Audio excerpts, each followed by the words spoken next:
Nifty பார்க்கும்போது 42 points positive 25,725 வந்து close ஆயிருக்கு.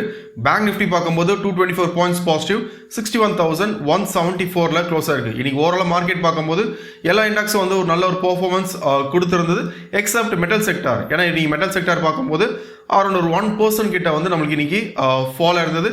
பட் இப்போ Nifty, bank Nifty, mid cap சென்சஸ்லாம் பார்க்கும்போது ஒரு நல்ல ஒரு பெர்ஃபார்மன்ஸ் கொடுத்துருந்தது. ஏன்னா இப்போ பட்ஜெட்க்கு அப்புறம் பார்க்கும்போது நிஃப்டி, பேங்க் நிஃப்டி எல்லாமே வந்து ஒரு சைட்வேஸ் மார்க்கெட்டுக்குள்ளே வந்து ட்ரேட் ஆச்சு.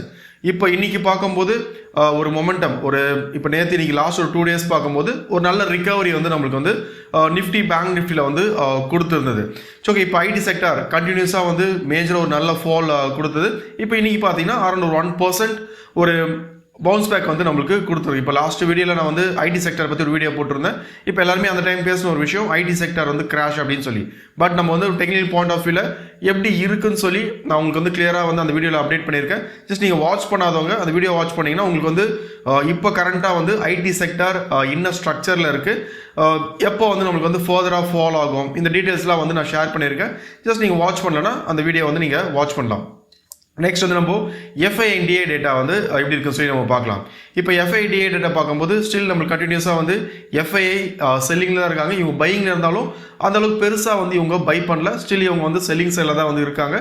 இதுவே வந்து DII பார்க்கும்போது கண்டினியூஸாக வந்து இவங்க பை பண்ணுறாங்க. இப்போது நிஃப்டி அண்ட் பேங்க் நிஃப்டி திரும்ப வந்து நம்ம எப்போ ஒரு நல்ல ஒரு மொமெண்டம் வந்து எக்ஸ்பெக்ட் பண்ணலாம் அப்படின்னா FINDA வந்து கண்டினியூஸாக வந்து பை பண்ணும்போது மார்க்கெட்லேயும் ஒரு நல்ல ஒரு வால்டல் இருக்கும். அந்த டைம் வந்து நமக்கு புது புது ஹைஸ் வந்து நம்ம நிஃப்டி, பேங்க் நிஃப்டிலாம் வந்து எக்ஸ்பெக்ட் பண்ணலாம். ஏன்னா இப்போ ட்ரெண்ட் வைஸ் பார்க்கும்போது முன்னாடியே வந்து என்னோட வியூ நான் ஷேர் பண்ணியிருந்தேன்.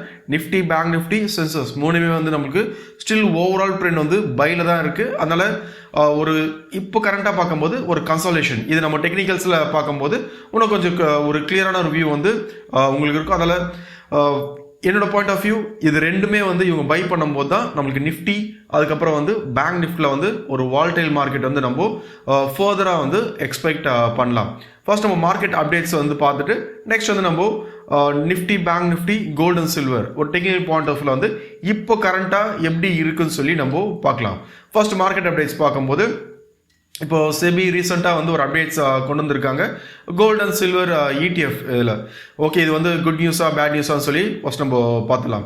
ஏன்னா இப்போது நீங்கள் வந்து சர்க்கியூட் லிமிட்ஸ் வந்து கேள்விப்பட்டிருப்பீங்க. இப்போ ஈக்விட்டி மார்க்கெட்டாக இருக்கட்டும், இல்லைனா நம்மளுக்கு வந்து F&O மார்க்கெட். இப்போது இண்டெக்ஸ் பார்த்தீங்கன்னா NSEயில் பார்க்கும்போது அரௌண்ட் ஒரு 17 to 20% அந்த ஃப்ரீஸ் ஆகும். ஏன்னா இப்போது இது வந்து நீங்கள் கோவிட் டைமில் பார்த்துருக்கலாம். நம்மளோட ட்ரேடிங் செஷன் வந்து ஃப்ரீஸாக இருக்கும். அந்த சர்க்கியூட் லிமிட் வந்து ஹிட் ஆச்சுன்னா உங்களுக்கு ஒரு 15 minutes வந்து ஃப்ரீஸ் ஆகும்.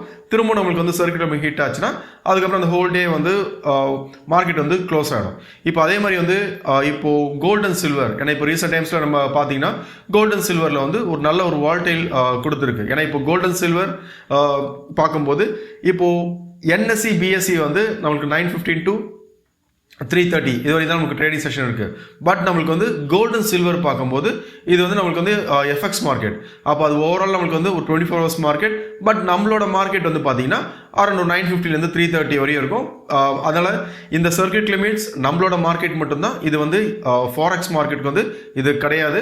ஓகே, அதனால் இவங்க இதில் வந்து என்ன அப்டேட் கொண்டு வந்திருக்காங்கன்னா இப்போ கோல்டு அண்ட் சில்வர் பார்க்கும்போது ஃபர்ஸ்ட் சர்க்கியூட் லிமிட் வந்து இப்போ புதுசாக இவங்க அப்ளை பண்ணுறதால ஃபர்ஸ்ட் சர்க்கியூட் லிமிட் வந்து 6%. இப்போ அதுவும் நம்மளுக்கு வந்து ஹிட் ஆச்சுன்னா நெக்ஸ்ட் வந்து 9%, அதுக்கப்புறம் வந்து 12%. இவங்க சொன்ன அப்டேட் என்ன சொல்லி பார்த்தீங்கன்னா ஃபர்ஸ்ட் ஒரு 6% வந்து உங்களுக்கு ஹிட் ஆச்சுன்னா அதுக்கப்புறம் வந்து கொஞ்ச நேரம் வந்து நமக்கு வந்து ஷட் டவுனாக இருக்கும். திரும்பியும் ஓப்பன் ஆகும்போது ஒரு 9% ஹிட் ஆச்சுன்னா அதுக்கப்புறம் யாருமே வந்து பையர்ஸ் அண்ட் செல்லர்ஸ் இருக்க மாட்டாங்க. இவங்க வந்து ஃப்ரீஸ் பண்ணிவிட்டு ஒரு பையர்ஸ் அண்ட் செல்லர்ஸ் யாருமே வந்து புது ஆர்டர்ஸும் வாங்க முடியாது, அதே மாதிரி புது ஆர்டர்ஸை வந்து செல் பண்ண முடியாது. அப்போது அதை ஃப்ரீஸ் பண்ணுறதா சொல்லி ஒரு அப்டேட் வந்து கொண்டு வந்திருக்காங்க.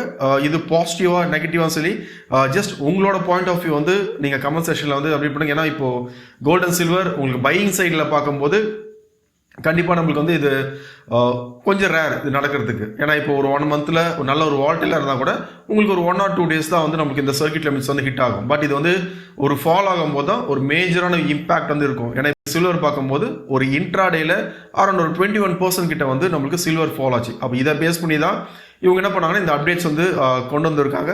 பார்க்கலாம் எப்படி வந்து இது வந்து அப்ளை பண்ண போகிறோன்னு சொல்லி நம்ம ஃபர்தராக வந்து இதை பற்றி நான் உங்களுக்கு அப்டேட் பண்ணுறேன்.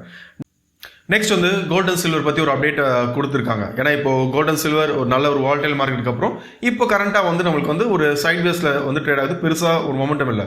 பட் இன்றைக்கி வந்து எக்கனாமிக்ஸ் டைமில் வந்து ஒரு ஆர்டிக்கல் வந்து அதில் பார்க்கும்போது கோல்ட் அண்ட் சில்வர் வந்து அந்த ஃபால் வந்து கண்டினியூ ஆகுமா, இல்லைனா வந்து மெட்டல் செக்டர்ஸில் வந்து பவுன்ஸ் பேக் ஆகுமான்னு சொல்லி ஒரு டீட்டெயிலாக வந்து அவங்களோட point of view, research analyst வந்து அவங்களோட பாயிண்ட்ஸ் ஆஃப் வியூ வந்து ஷேர் பண்ணியிருந்தாங்க.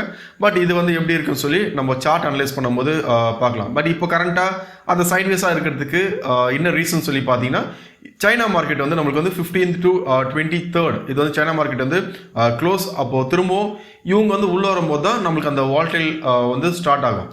அப்போது அப்கமிங் ஈவெண்ட்ஸும் பார்த்தீங்கன்னா, இப்போ ரெப்போ ரேட் வந்து நம்மளுக்கு வந்து ஃபெடரல் ரெப்போ ரேட் இருக்கு March 18th. இப்போ அதில் வந்து நமக்கு வந்து இன்னும் அவுட்கம் வருது. இப்போ ரெப்போ ரேட் வந்து இப்போ நம்ம லாஸ்ட் வீக் பார்க்கும்போது ஒரு இஷ்யூ போயிருந்தது. ஏன்னா இப்போ ட்ரம்ப் ரெப்போ ரேட் வந்து அவங்க வந்து ஃபெடோட இன்ட்ரெஸ்ட் ரேட் வந்து அன்சேஞ்ச் கொடுத்ததுக்காக மார்க்கெட் வந்து ஃபால் ஆச்சுன்னு சொல்லி ஒரு நியூஸ். அப்போது கோல்டுன்னு சொல்லும்போது மேஜராக வந்து நமக்கு வந்து இம்பாக்ட்ஸ் எதை பேஸ் பண்ணியிருக்குன்னு சொல்லி பார்த்தீங்கன்னா, ஃபர்ஸ்ட் வந்து கரன்சி. நம்மளுக்கு கரன்சி வந்து எப்போல்லாம் வந்து வீக் ஆகுதோ அப்போ வந்து நம்மளுக்கு அதோட இம்பேக்ட் வந்து கோல்டில் வந்து அதிகமாக இருக்கும். செகண்ட் பார்த்தீங்கன்னா ரெப்போ ரேட் அந்த சேஞ்ச். ஏன்னா ரெப்போ ரேட் வந்து கம்மியாச்சுன்னா நம்மளுக்கு வந்து இதில் வந்து பாசிட்டிவ் நியூஸாக வந்து கஷ்டப்படும். பட் ரெப்போ ரேட் வந்து அன்சேஞ்ச் இருந்தாலே வந்து அது ஒரு நெகட்டிவ் நியூஸ். அதை பேஸ் பண்ணிவிட்டு ஃபர்ஸ்ட் நம்மளுக்கு வந்து எது பவுன்ஸ் பேக் ஆகும்னு சொல்லி பார்த்தீங்கன்னா, கோல்ட் அண்ட் சில்வர் தான் வந்து நம்மளுக்கு வந்து பவுன்ஸ் பேக் ஆகும். தேர்ட் இது வந்து ஃபெட்டோட மீட்டிங். இப்போது March 18th வந்து திரும்ப நமக்கு வந்து ஃபெட்டோட மீட்டிங் இருக்குது. அதில் எப்படி இருக்குன்னு சொல்லி பார்க்கலாம். திரும்ப நமக்கு அன்சேஞ்ச் இருந்ததுன்னா இதில் வந்து நம்மளுக்கு வந்து ஒரு நல்ல ஒரு மொமெண்டம் வந்து நம்ம எக்ஸ்பெக்ட் பண்ணலாம். நெக்ஸ்ட் வந்து நம்ம இப்போது ஏஐயோட இம்பேக்ட் சப்மிட் இப்போ 2026 வந்து நடக்குது. இப்போ மோடி இது வந்து இனாக்ரேஷன் வந்து பண்ணுறாரு. இப்போ அதை பேஸ் பண்ணிவிட்டு one of the leading business man இப்போ வினோத் கோஷாலா இவர் வந்து சொன்ன ஒரு விஷயம், இப்போது ஏஐ வந்து ஐடி செக்டாரை ரீப்ளேஸ் பண்ணோம். அடுத்த ஒரு நெக்ஸ்ட் ஒரு 5 இயர்ஸில் பார்க்கும்போது ஐடி செக்டர் அதுக்கப்புறம் வந்து பிபிஓ இது வந்து இருக்காது, இது வந்து ஏஐ வந்து ரீப்ளேஸ் பண்ணுன்னு சொல்லி இவரோட பாயிண்ட் ஆஃப் வியூ வந்து ஷேர் பண்ணியிருக்காரு. அப்புறமா இப்போ இன்ஃபோசிஸ் அவரை சிஇஓ கூட நீங்கள் பார்த்துருக்கலாம். இப்போ அவர் சொன்ன விஷயம் என்னென்னா, இப்போ இவர் ரீப்ளேஸ் பண்ணலாம் அப்படின்னு சொல்லி சொல்லியிருக்காரு. ஐடி செக்டர் இருக்காத மாதிரி இவரோட பாயிண்ட் ஆஃப் வியூ ஷேர் பண்ணியிருந்தாரு. பட் இப்போது இன்ஃபோசிஸோட சிஇஓ சொன்ன விஷயம், இது வந்து அப்டேட் ஆகும். ஏன்னா இப்போ ஐடி செக்டார்லாம் இருக்குது. ஐடி செக்டாரில் இப்போது இருக்கிற அந்த டூல்ஸ் எல்லாமே வந்து ஏஐ கம்பைன் பண்ணிட்டு அந்த எல்லாமே வந்து அப்டேட் ஆகும்னு சொல்லி அவரோட பாயிண்ட் ஆஃப் வியூ வந்து ஷேர் பண்ணியிருக்காரு. ஏன்னா நீங்கள் பார்த்துருக்கலாம் ஏஐ பேஸ் பண்ணிட்டு நம்மளோட மார்க்கெட்டில் எந்த அளவுக்கு வந்து இம்பேக்ட் வந்து இருந்துன்னு சொல்லி. ஏன்னா இப்போ ரீசெண்டாக நம்மளுக்கு வந்து ஐடி செக்டர் ஃபால் ஆனதுக்கு ஒரு மேஜராக பார்த்தீங்கன்னா ஒரு ஏஐ அந்த ஆந்த்ரோபிக் அந்த ஏஐ பேஸ் பண்ணி தான் வந்து நம்மளுக்கு ஐடி செக்டரில் மேஜராக வந்து ஒரு பெரிய ஃபால் இருந்துன்னு சொல்லி நம்மளுக்கு வந்து நியூஸஸ் வந்தது. ஏன்னா இப்போ அது லே ஆஃபாக இருக்கட்டும், உங்களுக்கு வந்து இது ரீப்ளேஸ் பண்ண போது ஐடி செக்டர், இது எல்லாமே நெகட்டிவ் நியூஸ். இதை பேஸ் பண்ணிவிட்டு நம்மளுக்கு வந்து ஐடி செக்டர் வந்து ஃபால் ஆச்சுன்னு சொல்லி இருந்து. பட் இப்போது கரண்ட்டாக வந்து இப்போ ஐடி செக்டாரில் இருக்கிற ஸ்டாக்ஸ் எல்லாத்தையும் வேல்யூட் பண்ணும்போது இப்போது இந்த ஏஐயோட இது பார்த்தீங்கன்னா அரௌண்ட் ஒரு $380 பில்லியன் இதோட வேல்யூவேஷனாக வந்து இது பண்ணியிருக்காங்க. பட் நம்மளுக்கு வந்து ஐடி செக்டார் இருக்கிற ஸ்டாக்ஸே வந்து நீங்கள் ஃபுல்லாக கம்பைன் பண்ணி பார்த்தீங்கனாலும் உங்களுக்கு அரௌண்ட் ஒரு $260 பில்லியன் மட்டும் தான் வந்து நம்மளுக்கு வரும். அப்போது ஓவராலாக பார்த்தீங்கன்னா இப்போது இந்த ஏஐ ஆஃபீஸில் வந்து அரௌண்ட் ஒரு 2000 மெம்பர்ஸ் தான் வந்து எம்ப்ளாயிஸ் இருக்காங்க. இப்போ ஆனால் இதோட வேல்யூவேஷன் லாஸ்ட் ஒரு 4 monthsல பார்க்கும்போது ஒரு பெரிய ஒரு பீக் வந்து ஹிட்டாக இருக்குது. அதில் இது ஃபர்தராக வந்து இதை பற்றி நியூஸஸ் என்ன வருதுன்னு சொல்லி பார்த்துட்டு அதை பேஸ் பண்ணி உங்களுக்கு நான் வந்து அப்டேட் பண்ணுறேன். நெக்ஸ்ட் வந்து இப்போது ஆர்பிஐ கொண்டு வந்த ரூல். ஏன்னா இப்போ ஆர்பிஐ பார்த்தீங்கன்னா புரோக்கர்ஸ்க்கு வந்து இது ஒரு நெகட்டிவ் நியூஸ் அப்படின்னு சொல்லி இப்போ எல்லாருமே வந்து பேசுகிற ஒரு விஷயம். ஃபர்ஸ்ட் ஆக்சுவலாக என்னன்னு சொல்லி நான் உங்களுக்கு வந்து சொல்கிறேன். இப்போ நீங்கள் வந்து ஈக்விட்டியில் வந்து நீங்கள் வந்து ஒரு பொசிஷன் எடுக்கிறீங்க, ஒரு இன்வெஸ்ட்மெண்ட்டுக்கு வந்து ஒரு பொசிஷன் எடுக்கிறீங்கன்னா நீங்கள் என்ன பண்ணுவீங்கன்னா ஃபுல்லாக பே பண்ணிவிட்டு அதுக்கப்புறம் வந்து நீங்கள் பொசிஷன்ஸ் எடுப்பீங்க. உங்களுக்கு வந்து நம்மளுக்கு ஒரு பாசிட்டிவ் வரும்போது க்ளோஸ் பண்ணிவிட்டு வெளில வரும். பட் இதுவே வந்து நீங்கள் F&Oவில் வந்து நீங்கள் ட்ரேட் பண்ணும்போது உங்களுக்கு புரோக்கர் வந்து உங்களுக்கு வந்து சர்டன் லெவரேஜ் வந்து உங்களுக்கு வந்து கொடுப்பாங்க. அந்த மார்ஜின்ஸ் சொல்லுவோம். அந்த மார்ஜின் வந்து உங்களுக்கு ப்ரொவைட் பண்ணுவாங்க. இப்போ ஃபார் எக்ஸாம்பிள் இப்போ நீங்கள் ஈக்விட்டிலே வந்து நீங்கள் சில ஸ்டாக்ஸ் வந்து நீங்கள் பை பண்ணும்போது நீங்கள் கொலாட்ரல் வந்து எடுக்கலாம். நீங்கள் ஒரு 1 lakh ஸ்டாக்ஸ் வந்து நீங்கள் ஹோல்ட் பண்ணுறீங்க. அப்போது அந்த கொலாட்ரல் எடுத்துட்டும் நீங்கள் என்ன பண்ணலாம்னா ஃபியூச்சர்ஸில் வந்து ட்ரேட் பண்ணலாம். இல்லை அப்படின்னா இப்போது நீங்கள் F&Oவில் வந்து ட்ரேட் பண்ண போகிறீங்கன்னா உங்ககிட்ட வந்து ஜஸ்ட் ஒரு 1 lakh மட்டும்தான் இருக்குது. பட் நீங்கள் என்ன பண்ணலாம்னா ஒரு 2 to 2.5 lakhs ஆஃப் இது ஆர்டர்ஸ் வந்து நீங்கள் வந்து ட்ரேட் பண்ணலாம். F&O கான்ட்ராக்ட்ஸ் வந்து நீங்கள் வந்து ட்ரேட் பண்ணலாம். அப்போது அதில் வந்து என்ன நடக்குதுன்னா உங்களுக்கு வந்து எக்ஸ்ட்ரா தராங்களா, இப்போ உங்ககிட்ட 1 lakh தான் இருக்குது, பட் இப்போ ப்ரோக்கிங் சைட்லேருந்து அவங்களும் ஒரு 1 lakh 1.5 lakhs வந்து கொடுப்பாங்க. அதுக்கு வந்து உங்ககிட்ட என்ன பண்ணுவாங்கன்னா ஒரு இன்ட்ரெஸ்ட் மாதிரி வந்து சார்ஜ் பண்ணுவாங்க. சரி, ஓகே, இப்போ இன்ட்ரெஸ்ட் மாதிரி வந்து உங்ககிட்ட சார்ஜ் பண்ணுறாங்க. பட் அந்த அமௌண்ட் எங்கேருந்து வருது? அது வந்து புரோக்கர்ஸோட அமௌண்ட்டுனா அது புரோக்கர்ஸோட அமௌண்ட் கிடையாது. அப்போது வந்து புரோக்கர்ஸ் என்ன பண்ணுறாங்கன்னா நம்ம கிட்ட இருக்கிற அந்த 1 lakh அதுக்கப்புறம் அவங்க ப்ரொவைட் பண்ணுற 1.5 lakhs வந்து அது அவங்களோட அமௌண்ட் கிடையாது. பட் அவங்ககிட்ட வந்து வெறும் இன்ட்ரெஸ்ட் மட்டும் புரோக்கர்ஸ் வந்து எடுத்துப்பாங்க. அப்போ அவங்க என்ன பண்ணுவாங்கன்னா டேரெக்டாக வந்து பேங்க்கை காண்டாக்ட் பண்ணிவிட்டு இப்போ எங்கிட்ட வந்து இந்த அளவுக்கு ஃபண்ட் இருக்குது, இதை பேஸ் பண்ணிவிட்டு கொலாட்ரல் வந்து எங்களுக்கு வந்து கொடுங்க அப்படின்னு சொல்லிட்டு என்ன பண்ணுவாங்கன்னா ஃபண்ட்ஸ் வாங்கிட்டு நம்ம கிட்ட அது பேஸ் பண்ணிவிட்டு அவங்க என்ன பண்ணுறாங்க இன்ட்ரெஸ்ட் வந்து சார்ஜ் பண்ணுவாங்க. இப்போது இதை பேஸ் பண்ணிவிட்டு இப்போது செபி இல்லை இப்போ ஆர்பிஐ இவங்க பார்த்த ஒரு விஷயம் என்னென்னா புரோக்கர் சைட்லேருந்தும் பாப்அப் ட்ரேடிங்கும் சொல்லுவோம். ஏன்னா இப்போது நம்ம வந்து ட்ரேட் பண்ணலாம், பட் புரோக்கிங் சைட்லேயே வந்து என்ன பண்ணுவாங்கன்னா அவங்க உள்ளேயே வந்து அந்த ஆர்பிஐ கிட்ட வந்து மணி வந்து லெண்ட் பண்ணிவிட்டு அந்த அமௌண்ட்டில் என்ன பண்ணுவாங்கன்னா அவங்களும் ட்ரேட் பண்ணுவாங்க. ஆக்சுவலாக அது வந்து பண்ணக்கூடாது, பட் அவங்க ப்ரோக்கிங் சைடில் என்ன பண்ணுவாங்கன்னா அந்த நார்ம்ஸை மிஸ்லீட் பண்ணிவிட்டு அவங்களும் வந்து ட்ரேட் பண்ணுவாங்க. இதை பேஸ் பண்ணிவிட்டு நம்மளுக்கு என்ன ஆகும்னா வால்யூம் வந்து ஒரு அப்நார்மலாக வந்து இருக்கும். ஓகே, இதை கண்ட்ரோல் பண்ணுறது தான் வந்து இப்போது ஆர்பிஐ வந்து என்ன சொல்லியிருக்காங்கன்னா இப்போ நீங்கள் வந்து ஒரு ஃபார் எக்ஸாம்பிள் இப்போ வந்து 1.5 lakhs வந்து நீங்கள் லெண்ட் பண்ணுறீங்க அப்படின்னா அப்போ 50,000 வந்து இங்கே வந்து கேஷை நீங்கள் வச்சுக்கோங்க, அவங்களுக்கு ஃபுல் அமௌண்ட் வந்து அவங்களுக்கு தராதீங்கன்னு சொல்லி ஆர்பிஐ வந்து ஒரு ரூல் வந்து போட்டிருக்காங்க. அப்போது இது வந்து நம்மளுக்கு புரோக்கர்ஸ் பார்க்கும்போது அவங்களுக்கு பொறுத்தவரை இது வந்து நெகட்டிவ் நியூஸ். பட் இது வந்து எப்படி வந்து ஒரு ட்ரேடர்ஸ் வந்து அஃபெக்ட் பண்ணுமானா என்னோட பாயிண்ட் ஆஃப் வியூ இது வந்து ட்ரேடர்ஸ் ஒரு ட்ரேடிங் இதில் வந்து நம்மளுக்கு அஃபெக்ட் ஆனது. பட் இதை பேஸ் பண்ணிட்டு நமக்கு வந்து லிக்விடிட்டி கம்மி ஆகும்னு சொல்கிறாங்க. பட் நம்ம ஸ்டாக்ஸ் சூஸ் பண்ணும்போது நம்மளுக்கு வந்து லிக்விடிட்டி இருக்கிற நல்ல லிக்விடிட்டி இருக்கிற ஸ்டாக்ஸாக வந்து நம்ம சூஸ் பண்ணும்போது இந்த ஒரு விஷயம் வந்து நம்ம பெருசாக வந்து நம்ம அஃபெக்ட் ஆக மாட்டோம். ஓகே, அதால் இது வந்து இம்பேக்ட் பார்த்திங்கன்னா புரோக்கர்ஸ் மட்டும்தான், ட்ரேடர்ஸ்க்கு இதோட இம்பேக்ட் பெருசாக இருக்காது. ஏன்னா நம்ம ஏற்கனவே அவங்க கொடுக்குற அந்த மார்ஜினுக்கு நம்ம பே பண்ணுறோம், ஸ்டில் நம்ம அதே தான் கண்டினியூ பண்ண போகிறோம். பட் இந்த ரூல் வந்து புரோக்கர்ஸ்க்கு மட்டும்தான், இது வந்து ட்ரேடர்ஸ்க்கு கிடையாது. ஸோ ஓகே, நெக்ஸ்ட் வந்து நம்ம நிஃப்டி, பேங்க் நிஃப்டி, அது பிறகு கோல்டு அண்ட் சில்வர் இப்போ கரண்ட்டாக வந்து ஒரு டெக்னிக்கல் பாயிண்ட் ஆஃப் வியூ வந்து எப்படி இருக்குன்னு சொல்லி நம்ம பார்க்கலாம். ஃபர்ஸ்ட் வந்து நம்ம நிஃப்டி பார்த்துலாம். இப்போ நிஃப்டி ஒரு பெரிய சேஞ்ச் இல்லை, ஏன்னா இப்போ நம்ம ப்ரீவியஸாக வந்து பார்த்துருந்தோம் நிஃப்டியில் வந்து நமக்கு இந்த ரேஞ்ச் மேஜராக வந்து ஒரு ரெசிஸ்டன்ஸாக வந்து ஆக்ட் ஆகுதுன்னு சொல்லியிருந்தேன். பாட்டம் சப்போர்ட் பார்க்கும்போது இந்த ரேஞ்ச் வந்து நமக்கு வந்து ஒரு சப்போர்ட் லெவலாக வந்து நம்மளுக்கு ஆக்ட் ஆகுது. அதுக்கப்புறம் என்னாச்சும் ஒரு ஃபால் ரீட்ரேஸ்மெண்ட், இப்போ ரீட்ரேஸ்மெண்ட்டு நம்ம சொல்லியிருந்தோம் ஒரு 50%, இப்போ அது பிரேக் அவுட் ஆச்சுன்னா ஒரு 60% ஆஃப் ரீட்ரேஸ்மெண்ட் வந்து நம்ம எக்ஸ்பெக்ட் பண்ணலாம்னு சொல்லியிருந்தேன். இப்போ சப்போர்ட் லெவலும் இந்த ரேஞ்சை கொடுத்துருந்தோம் முன்னாடி. இது வந்து நம்மளுக்கு வந்து அந்த 50% ஒரு ஃபிப்போட லெவல்ஸ். அப்போ இது பார்க்கும்போது மார்க்கெட் நேருக்கு அந்த 50% கொடுத்துட்டு ஒரு சின்ன ஒரு பவுன்ஸ் பேக், இன்னும் நமக்கு இங்கே ஒரு பையிங் மொமெண்டம் ஃபுல் ஃப்ளெஜாக ஸ்டார்ட் ஆச்சுன்னா ஃபுல் ஃப்ளெஜாக ஸ்டார்ட் ஆகலை. இப்போ கரண்டாக வந்து பார்க்கும்போது ஒரு 50% ரீட்ரேஸ்மெண்ட் கொடுத்துட்டு ஒரு சின்ன ஒரு பவுன்ஸ் பேக் வந்து நம்மளுக்கு கொடுத்துருக்கு. இப்போது நிஃப்டி என்னோட இது இப்போ அப்கமிங் டேஸில் வந்து எப்படி இருக்குது பாசிபிலிட்டிஸ் இருக்குன்னா இங்கே வந்து என்னோட பாயிண்ட் ஆஃப் வியூ ஒரு வெஜ் பேட்டர்ன் மாதிரி ஃபார்ம் ஆகுது. இன்னும் நமக்கு வந்து அந்த ஃபார்மேஷன் கம்ப்ளீட் ஆகலை, பட் இங்கே வந்து நமக்கு வந்து ஒரு வெஜ் பேட்டர்ன் மாதிரி ஃபார்ம் ஆகுது. அப்போ இது ஒன்ஸ் நம்மளுக்கு வந்து வேல்ட் ஆச்சுன்னா இதோட மொமெண்டம் அப்போ இந்த ரேஞ்ச் வந்து நம்மளுக்கு வந்து ஃபில் பண்ணுறதுக்கான பாசிபிலிட்டிஸ் இருக்குது. அப்போது பார்க்கலாம். இப்போ நாளைக்கு வந்து மார்க்கெட் இந்த ட்ரெண்ட் லைன் இது பிரேக் அவுட் ஆச்சுன்னா அதுக்கப்புறம் வந்து நம்ம பை பண்ணலாம். இதை பிரேக் அவுட் ஆகலை அப்படின்னா திரும்ப நமக்கு என்ன ஆகும்னா இதுக்குள்ளே ட்ரேட் ஆகிறதுக்கு தான் வந்து பாசிபிலிட்டிஸ் இருக்குது. அப்போ ஒன்ஸ் நம்மளுக்கு வந்து இந்த வேஜ் இது வந்து வேல்ட் ஆச்சுன்னா அப்கமிங் வீடியோஸில் வந்து நான் உங்களுக்கு வந்து இதை பற்றி அப்டேட் பண்ணுறேன். அப்போது நிஃப்டி என்னை பொறுத்தவரையும் ஸ்டில் இது வந்து ஒரு ஓவரால் பை ட்ரெண்டில் தான் இருக்குது.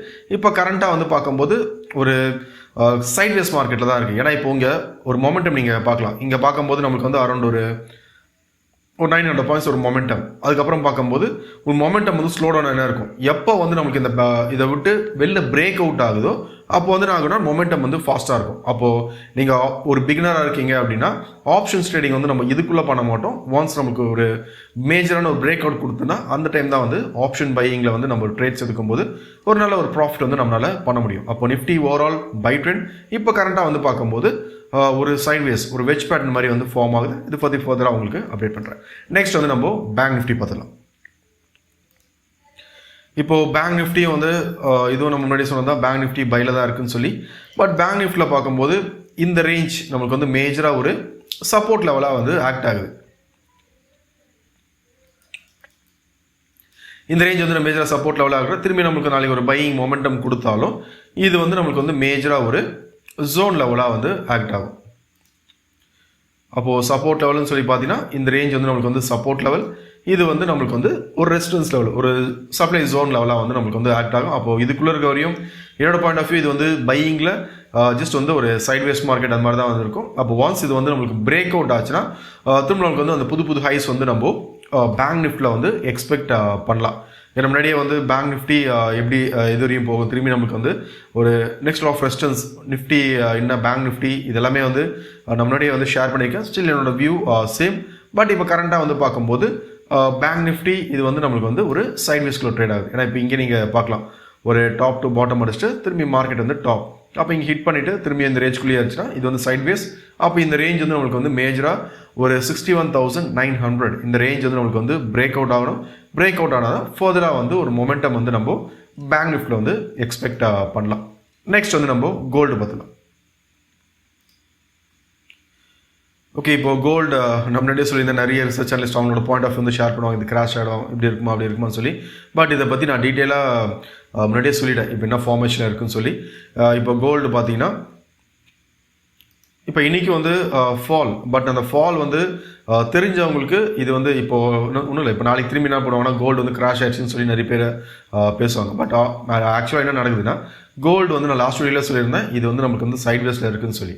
அப்போ டாப்பில் இருந்தால் திரும்பி எங்கே வரணும், இந்த ரேஞ்ச் நம்மளுக்கு பிரேக் அவுட் ஆச்சுன்னா அடுத்தது வந்து நம்மளுக்கு வந்து பாட்டம் வரத்துக்கு தான் வந்து பாசிபிலிட்டிஸ் இருக்குது. அதனால் கோல்டு இதில் வந்து பெரிய சேஞ்ச் இல்லை. ஏன்னா இந்த இடத்துல நமக்கு வந்து அந்த மேஜராக ஒரு நியூஸ் வந்தது, அந்த நியூஸை பேஸ் பண்ணிட்டு தான் வந்து ஒரு வந்து நம்ம 10% ஃபால் ஆச்சு.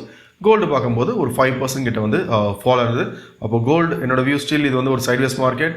அப்போ இந்த ரேஞ்ச் நம்மளுக்கு பிரேக் அவுட் ஆச்சுன்னா திரும்ப நம்மளுக்கு வந்து இந்த பாக்ஸோட பாட்டம் இந்த ரேஞ்ச் வரையும் வரத்துக்கு பாசிபிலிட்டிஸ் இருக்குது. இதை நீங்கள் ட்ரை பண்ணவும் இருக்குது. அதே மாதிரி வந்து இங்கே பேட்டர்ன்ஸ் இருக்குது, அந்த பேட்டர்ன்ஸை நீங்கள் செக் பண்ணி பார்க்கலாம். டார்கெட்ஸ் ஒரு ஃபிப் பேஸ் பண்ணி டார்கெட் எப்படி ஃபிக்ஸ் பண்ண தெரியும்னா நீங்கள் செக் பண்ணி பார்க்கலாம். எக்ஸாக்டாக நம்மளுக்கு இந்த லெவல் தான் வந்து மேட்ச் ஆகும். பட் நம்மளுக்கு என்னென்னா இந்த சப்போர்ட் லெவல் வந்து நம்மளுக்கு பிரேக் அவுட் ஆகணும். இப்போ இந்த இடம் வந்து நம்மளுக்கு வந்து மேஜராக ஒரு சப்போர்ட் லெவல் இருக்குது. அப்போ இந்த சப்போர்ட் லெவல் வந்து பிரேக் அவுட் ஆச்சுன்னா திரும்ப நம்ம வந்து கோல்டு இது வரையும் எக்ஸ்பெக்ட் பண்ணலாம். நெக்ஸ்ட் நம்ம சில்வர் மட்டும் பார்க்கலாம். இப்போ சில்வர் பார்த்தீங்கன்னா ஒரு 10% ஃபால் அந்த டைமில் சொல்லியிருந்தேன். சில்வர் வந்து நமக்கு ஒரு சைட்வேஸ்குள்ளே இருக்குது. சைட்வேஸ்லையும் பெருசாக ஒரு மொமெண்டம் இல்லை. அப்போ சில்வர் இது வந்து நம்மளுக்கு வந்து திரும்பி நம்மளுக்கு ஃபால் ஆச்சுன்னா இது நம்மளுக்கு மேஜராக வந்து ஒரு சப்போர்ட் லெவலாக வந்து ஆக்ட் ஆகும். கோல்டு கம்பேர் பண்ணும்போது சில்வரில் வந்து நமக்கு பெருசாக சேஞ்ச் இல்லை. திரும்பி நமக்கு வந்து அதே ரேஞ்சில் தான் வந்து நம்மளுக்கு ட்ரேட் ஆகுது.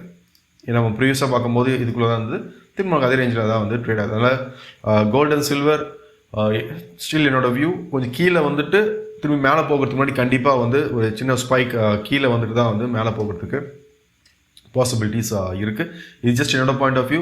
நீங்களும் வந்து ரிசர்ச் பண்ணுங்கள், இல்லைனா வந்து உங்களோட ஃபினான்ஷியல் அட்வைஸரை கேட்டு அதை பேஸ் பண்ணிட்டு நீங்கள் என்ன பண்ணலாம் உங்களோட டிசிஷன்ஸை வந்து நீங்கள் எடுத்துக்கலாம்.